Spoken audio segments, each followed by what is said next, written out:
Okay, I think we're ready to go here. So let's take a look at the assignment.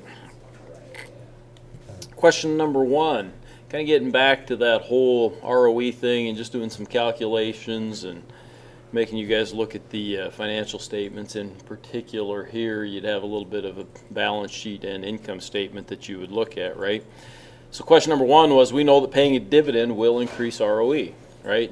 Because dividends are paid out of equity, okay, or retained earnings, but equity, okay, which lowers the equity, and when you lower the equity, you increase the ROE, okay, ROE being net income divided by equity, right? So when the denominator gets reduced, the overall answer becomes increased, right? Andrews ended up with a lot of cash at the end of the round. Andrews was also profitable. Could Andrews have paid a dividend of sufficient amount to have ended up with an ROE equal to Digby's? If so, how much would the dividend have been? So the answer to the first question is yes, they could have. Okay, the answer to the second question is ROE is equal to net income divided by equity. And we know the ROE that we're shooting for. In this case, we were shooting for Digby's ROE, right? Because we were trying to see if we could get Andrew's ROE to be equal to Digby's ROE. So 19.1% was Digby's ROE. And that's equal to, we know what our income is, right? And our income's not going to change. It's a constant, okay, in this particular equation anyhow. 14,264,224. Some of you may have rounded that, taken off the 224. That's fine, okay.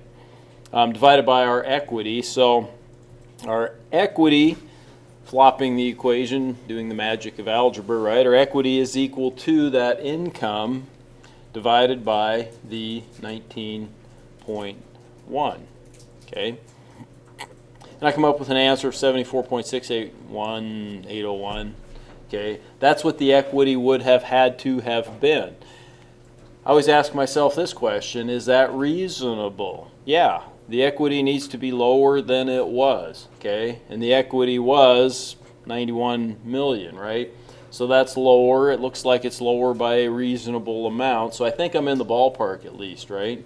Okay. I always do that. If I'd have divided wrong, for example, I'd end up with some outlandish number that wouldn't have made any sense. So, okay. Make sure that your answers make sense. Oftentimes you can look at these things logically and see whether or not they make sense. In this case it kind of does. So then I look at what my equity was, which was 91,189,000. I subtract my answer from above and I come up with an answer of about 16,000 or 16,507,000. Okay. And some of you guys, like I said, if you rounded, you might have been 16,508 or 16,504, something like that. So as long as you showed your work and I can see that you used the rounded figures, that's going to be fine. Okay. Anybody have any questions about that? Okay. I like asking questions from balance sheets and whatnot. Is this an equation you'd use in real life? No, probably not. The equation you will, ROE equals net income divided by, you'll use that all the time. Okay. Would you take a look at stuff like this? Yeah, you might though, because you might say, what would we have to do to get our ROE up to, right? You might ask yourself that question in a real life situation. So that and that's where you'd calculate. But more importantly, this is just to get you guys looking at those statements, figuring out where the numbers are, how you put them into equations, how you do those types of things, because those things you do on a regular basis. Two was, I wanted to, at this point in time, at the end of the rounds, I wanted to give you guys an idea of how big a change, how dramatic the change can be when you take a look at some of these variable costs, right? So I just asked you to look for the marginal variable cost, for each of the low-end products, and there were however many that is, 1, 2, 3, 4, 5, 6, 7, okay? I think there should have been 7 low-end products, okay? The marginal variable costs are in the production analysis. Okay, this one should have been really, really straightforward. Hopefully I typed in all the numbers right. I did it kind of hurriedly. But you got acre, right? 403 plus 436, so it should have been 839. Okay, and I won't go through all of those painstakingly. But you see we ended up with a range on the low end here of 689, and Ferris, I almost don't count Ferris because it's exiting that, you can kind of tell, right? Ferris is going to let this product just disappear. They haven't spent any money. They haven't really spent a lot of effort on trying to reduce their costs. But 1724. But even if we look at some of these other products, now cake may not be a real good comparative either because that was originally a traditional product. Okay, and they've let it transition into the low end. Okay, and that's a little tougher to really work your costs down when you're transitioning those. Okay, it can be done, but it's going to take you a couple more rounds probably for it to catch up to your real low end products. Okay, doesn't mean there's not still some pretty good margins there. There could be. You know, if you're selling that for $20, you still got a reasonably good margin in there. So, okay. So that's all I wanted for the second one. Oh, what do I mean by marginal cost? The cost that it makes, or the variable cost in this case, that it takes to make the very last item. Okay, and that's important, and that takes us to number 3, kind of, because we're going to do a comparison here of what our contribution margin is versus what our marginal contribution margin is.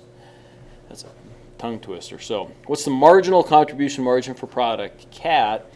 And how we calculate that is we just take our price, okay, minus our variable costs, because the variable costs that are given are the marginal variable costs. So minus 1077 minus 340. I think I got that there. CAT, right? $22 selling price minus 1077 minus $3.40 should give us a gross profit per item. Okay, that's an important number. Gross profit per item of $7.83, and we divide that by our price, and we should have ended up then with a marginal, the contribution margin on the margin. Wow, 35.6%. What was the contribution margin given here? 11%.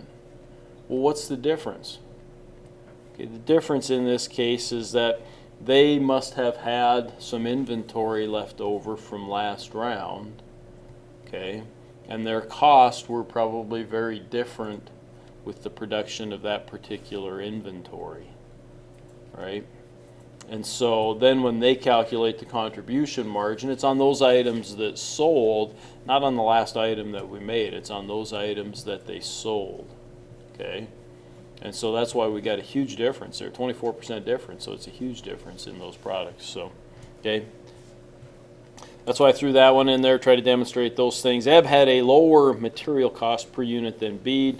A lot of you, at least when you were working on this on Thursday, you got the first answer to this one correct. You kind of struggled, I think, with the second one. And there might be others. If somebody threw something else in there, let me know, or I'll do it when I look at your assignments, but I'll sure take a look at it. But MTBF, okay, which is mean time before failure, that's the main item. What's it say in the guide? What's your MTBF cost you? It says 30 cents for something over a certain amount, for example. 30 cents for every 1,000, okay, units of MTBF, okay, or hours. I think that would be 30 cents for every 1,000, right? So if you can lower your MTBF by 1,000, you're going to save 30 cents per item.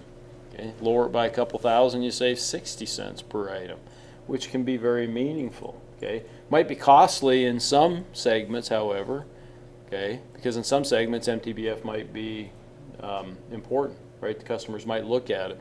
So again, you got to go back to your customer buying criteria and what's really important for your customers. You know, is that reliability important or is it not? The second thing that I would have said for a little bit of cost difference, if you notice, I think the difference between the two is only like 40 cents, 38, 39, 40 cents. So MTBF made up, and there's 1,000 units, I think, difference. So the MTBF made up the biggest share of that difference. I think the rest of it would probably be in positioning. The further back you go in the perceptual map, the further to the top left you go, okay, the cheaper your materials ought to be, right? They're older, okay? You're not at the front edge. You're not spending the biggest dollars on having your product that's right up there, okay? And so you should have saved, and that'd be my guess. Like I said, I'll take a look if you guys had some other answers, but positioning would have probably been the second answer there where it was, okay, in terms of the performance and or the size. So, any questions on the assignment? Everybody got 100% this time? You got 100%? All right. Okay, I'll turn you guys loose to make your decisions for, what are we, the first round, right? First competitive round, so good luck.